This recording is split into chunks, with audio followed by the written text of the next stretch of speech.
The accumulation has to stop. I said, you got 100 VWs playing against one Ferrari. The Ferrari's still going to win every time.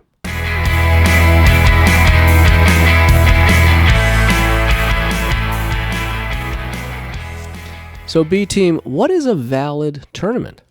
Yeah, that's really a crucial part of this whole equation, and I think it's complex. I really do, and it's cool because you can put a lot of thought into what constitutes a valid tournament, and that has a lot to do with what points would be available, if any, depending on how you want to do it. So, I said earlier that prize money is a critical component. The most fundamental and important component is total prize money, because I think over time, no matter what else you do, over time now, it has to be consistently this way, that prize money will steer the professional players world round to those tournaments. And that's been played out over history. Sam Snead famously would not go to the United Kingdom to play in the Open Championship because he would lose money going to do that, even if he won the tournament. It was a financial hardship for the American players, Ben Hogan even, to go over there to play that, because the prize money wasn't that big and the cost of getting there and the time to be there was high. Ben Hogan had to give up the PGA Championship playing in it to go and play in the Open, and thank God he won the damn thing, which is only Hogan, right, could pull that off. Yeah. But so money is the most important element. Then I would say strength of course, and that is a really cool topic. You can chime in here, because strength of course, and let me just set the table for you. So if Darkstar and I were playing in an invitational and the course were flat and wide open and the greens were a nice speed but not too fast, the pins were all in the middle, big greens, we can do some damage there. You're not hit it far, hit it close, make putts. It's a putting contest, and that brings in a lot of players that could possibly win. The opposite of that would be, okay, take us to Pine Valley and play against the same field, and we wouldn't have a chance, because the course is so demanding that the stress on you need to be an excellent player, not just an okay player. So run with that. So I think strength of course includes a whole lot of interesting characteristics. Yeah, well, the first thing, obviously, yes, we're playing on an airport runway where everybody hits at 300 and change, and the pins are in the middle of the green. You're not separating. The concept here is you need to separate the better players, and you need to separate who's playing well. This was my previous comments about I like my U.S. Open around par. I don't want to see them just bomb it, gouge it. That's not what we're looking for. That we're not separating everybody's skills, and then this also takes into account the conditions, whether hard, fast, soft, etc., windy, not windy. Those all go into golf. Golf is an outdoor game. It's the one game you're not going to be playing golf indoors. So huge difference. Unless you're Tomorrow Sports. Yeah. Well. They'll be asking for points. They'll be asking for points. They might as well. For sure. Well, Tiger's there. Tiger's there, so of course you have to work points. I love that approach, and there aren't many sports that are similar to golf in that the field changes 100% each time. Skiing is the next closest in my mind, snow skiing, because the mountains are all different, the snow conditions are all different, the wind, all that, moisture content. It's not quite, even though that's a cool sport, downhill snow ski racing, it's not quite at the level of golf. I mean, you can change so many things about the surface that you're playing upon. And that, Jack Nicklaus, I think, I guess we'll give him credit. It's probably right. He invented the idea that, to win majors, you want to be on the hardest possible course you can find and have conditions be brutal. So Jack famously rooted for high wind. He wanted high rough. He wanted everything to be super hard, because that would just eliminate most of the players, and he was only having to beat 10 or 20 guys to win majors, which Koepka has said famously in the last 5-6 years, right? Well, the majors are easier to win. Yeah, I only have to beat about 30 guys. And he had the great attitude for it. He really did. Did, and won 4 so far. And he deserves points. I might add. I love strength of course, and let's also throw in there all the different factors, and we probably won't even cover them all. So we'll love comments on this. So speed of greens, that's huge. Pin placement, huge. Wind conditions, massive. That's actually the top characteristic. Now the course doesn't determine the wind, we know this, but where it sits determines the average winds. If you're going to play at Bandon Dunes and you know it's going to be windy most of the time, and you know which time of year to go there and have the tournament, you know whether it's going to be windy or not. I think the Open Championship looks closely at that. But a lot of the other tournaments do not. They go the opposite way. They try to get benign conditions. So what else? Moisture content, how firm, how not firm, type of sand in the bunkers. What else? I mean, the list goes on and on. How you trim the trees, low branches, not low branches. Well, obviously rough. Type of rough, length of rough. The big thing is rough, length, greens conditions, firmness or not, and speed. Firmness and speed. You're going to have to also, and then the problem we're going to get into, what constitutes a valid tournament is what for points. The big concept is the whole strength of field concept. We're changing it from number of players that just bring points. The accumulation has to stop. And I think let's get into that main point. Do your VW Ferrari thing again. Do that again. I like that. Yeah. Well, okay. Like I said, you got 100 VWs playing against one Ferrari. The Ferrari's still going to win every time. Yeah, you can add up 100 VWs. It's still not a Ferrari. Yeah. It just isn't. So there's too much emphasis on number of players in a tournament. That's why Jon Rahm was calling things laughable. 20 guys that are ranked 200 or worse in the OWGR right now does not equal one Rory McIlroy. 10 pawns, although they're worth 10 points, doesn't equal a queen. You're not going to win a chess match 10 pawns against a queen. So, nope. I like that idea a lot. Yeah, so that's I think it's right. Right. A tournament format would be another big category. How many holes, cut, no cut. There's other factors there. Who you play with, tee times, shotgun, no shotgun. Important concept. I'm going to give you my most important concept. I'll lay it on. You have to have at least X amount of players in the top 50. If you don't have anybody in the top 50, there's no world golf ranking points, or no world golf ranking points that get you points towards the major. Maybe we need a 2-tiered system. We'll talk about that in a future episode. But you've got to have a minimum number of people in the top 50. And if you only have a couple people, let's say you only have 5 in the top 50, well, you can take those cumulative points on the 150 players and let's cut them in half. Okay? Right then and there. Because there's no way that the McGladrey should have been worth more than the DP, and Rahm is dead right on that. The higher ranked players need to count for more. So I think that's right. And we're going to go down at some point and we're going to put together a real system, and we're going to say, hey, if you got 5 of the top 10, it's a legitimate, full tournament, providing all 5 make the cut. Well, 5 of the top something. 5 of the top 30 is, I think. The number I'm kind of leaning into is 30. Right. Could so be 50. 5 of the top. Could be 50, right. But I like 30, I think.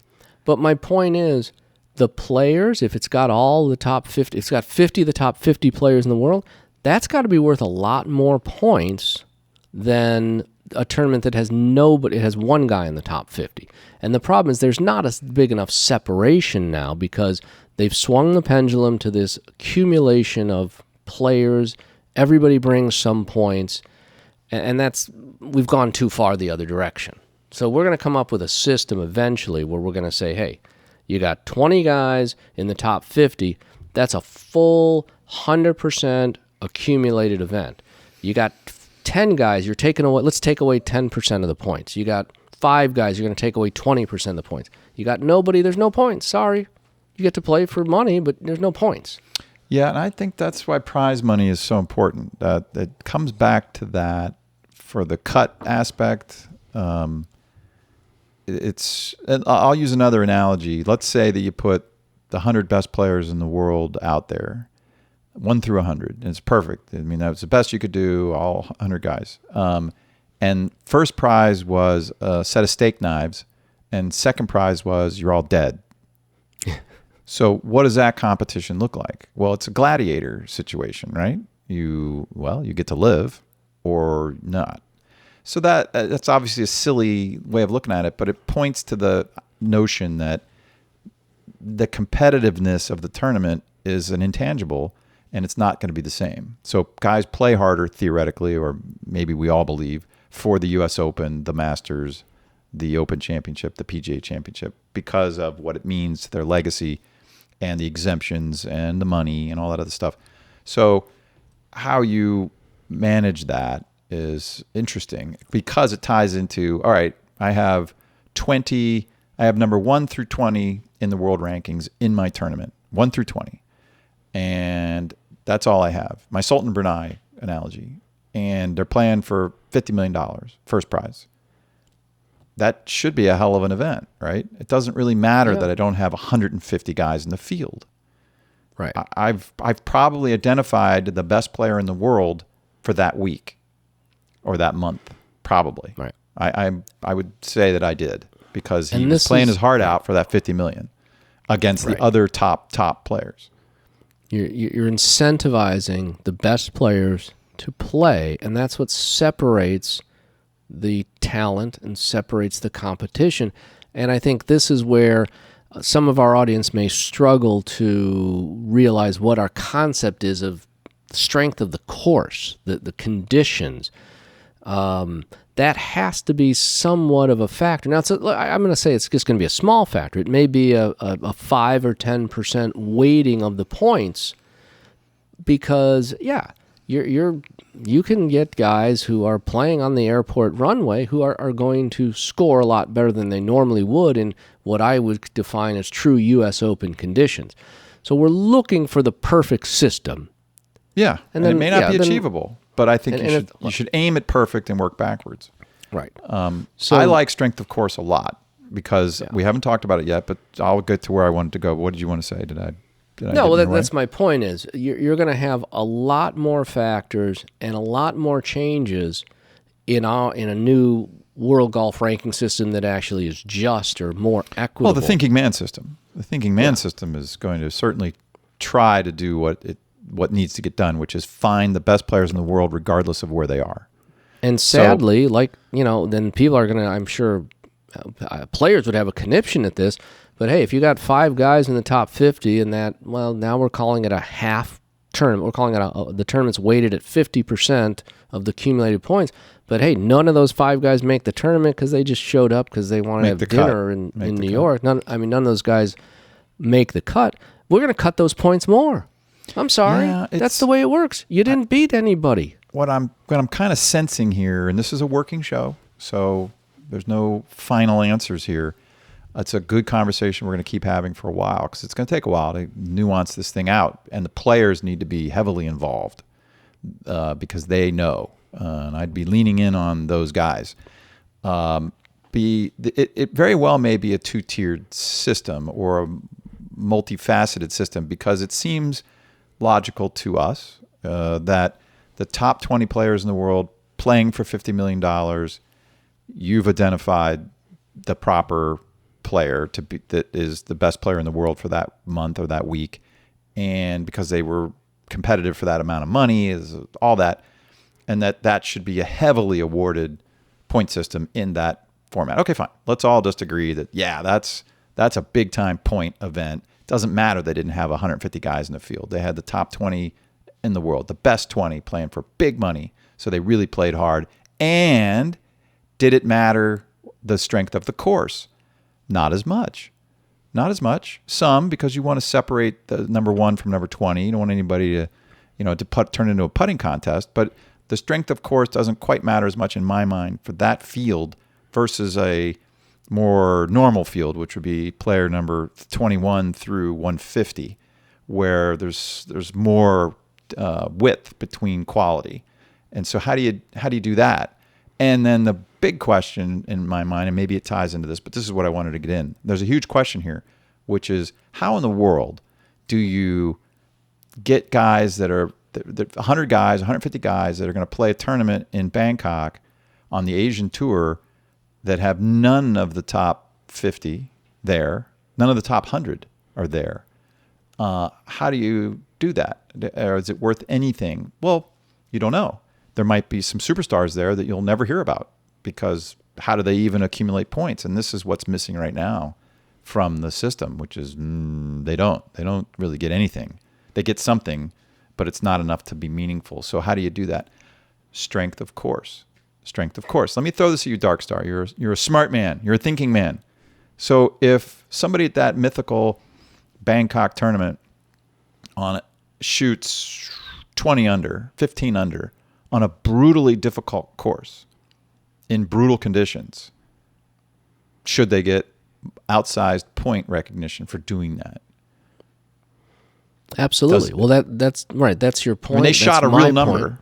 It's a real number relative to par, and it was done on a really difficult track, so under difficult conditions. Does it really matter who they beat, assuming they won?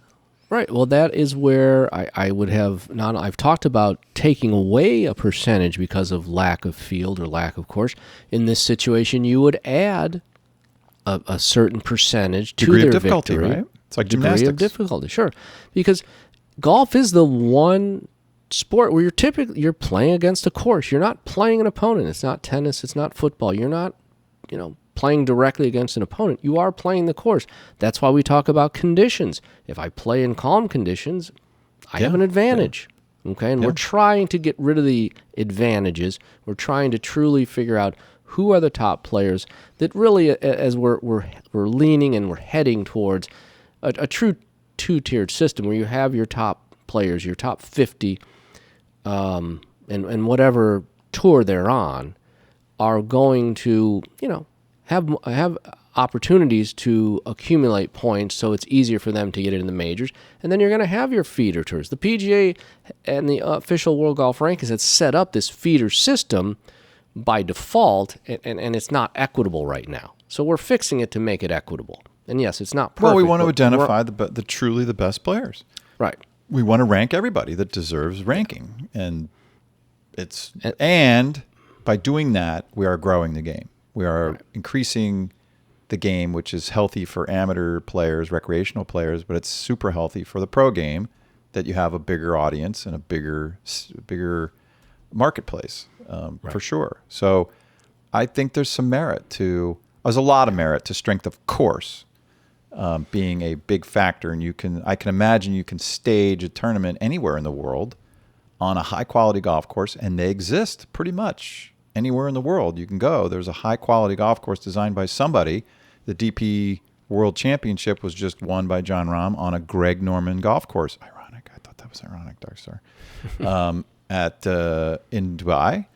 And, we know South Africa. We know Australia for sure. We know, maybe Taiwan has a great golf course. I don't know that. I wouldn't surprise me if they did. Japan, certainly. Korea, certainly. And you can stage these big events in Vietnam or Bangkok and actually award points, even though the field has, number 200 through number 400 playing in it. But you can award points because somebody went low in a very challenging golf course. And can I just say, Darkstar, that isn't that the handicap system? Isn't that how the handicap system works? Sure, a big part of the handicap system. And they've revised that. Yeah, the course is rated and indexed, right? Yeah.